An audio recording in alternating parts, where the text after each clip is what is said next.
Al via stamani le manifestazioni previste nel calendario della Santa Pasqua con la messa crismale, svoltasi dopo tanti anni di assenza in cattedrale per via della sua chiusura. Oggi il Vescovo la riapre per le funzioni di Pasqua.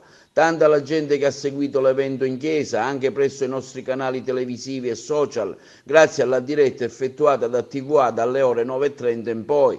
La messa crismale è detta anche del Crisma e la celebrazione eucaristica presieduta dal Vescovo nella giornata di Giovedì Santo e vuole significare l'unità della Chiesa locale raccolta intorno al proprio Vescovo, e sono invitati tutti i presbiteri della diocesi, i quali dopo l'omelia del Vescovo rinnovano le promesse fatte nel giorno della loro ordinazione sociale.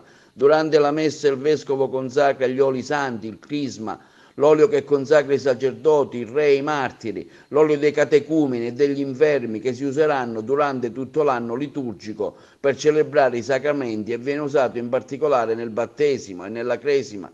Durante la liturgia ha preso la parola Don Melchiorre Butera, vicario generale della cattedrale. Parte oggi il cammino dell'annunzio e dell'evangelizzazione, il dinamismo destinato a raggiungere tutte le comunità e soprattutto il cuore delle persone. Padre Butera ha poi ricordato tutti i vescovi che si sono succeduti presso l'altare della cattedrale e San Gerlando che ha voluto la sua edificazione. La cattedrale è ubicata in modo da vedere tutta la panoramica del territorio agrigentino e sulle cose del mondo, metaforicamente parlando, le sue potenzialità di rinascita, così come è nata questa cattedrale dopo anni di acciacchi. Poi è stata volta dal cardinale Don Franco, che in un suo lungo discorso ha sottolineato le carenze dei giovani, in particolare chi viene attratto dai maghi e dai falsi miti che oggi circolano, attirati più dall'apparire che dall'essere. Spesso anche per chi frequenta la chiesa la sera si viene attratti dal bere e dallo spinello, spesso si fanno solo processioni e ci facciamo prendere la mano dalle scenografie, senza poi realmente accudire chi ne ha bisogno, come i malati e gli infermi. Tanti giovani non vengono da noi. Poi ha fatto riferimento alla parabola del buon pastore che è andato a ritrovare la pecorella smarrita, esortando, così come indicato dal Papa, a uscire a cercare le altre 99. Devono preoccuparci i ragazzi che, nonostante frequentino il catechismo, sono in piazza la sera con in mano la bottiglia di birra, di vino o lo spinello.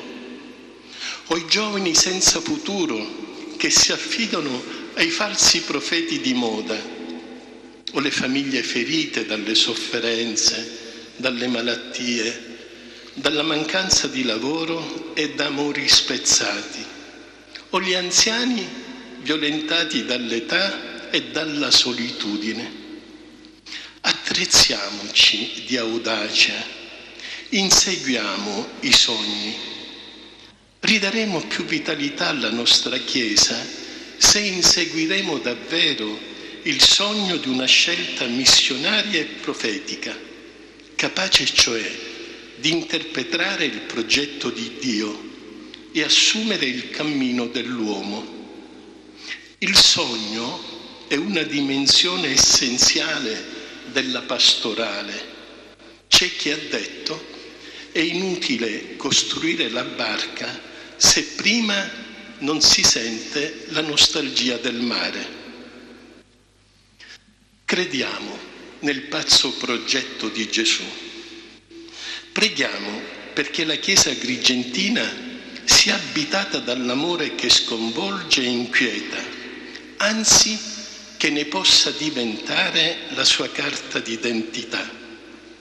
Chiesa che senta urgente il desiderio di agire in maniera tale da sentirci uniti in uno stile di convivenza innervato di misericordia, di speranza e di fiducia, che poi sono i valori che sono dimostrati e offerti nell'Eucaristia che noi sacerdoti ogni giorno celebriamo o a cui voi fedeli partecipate.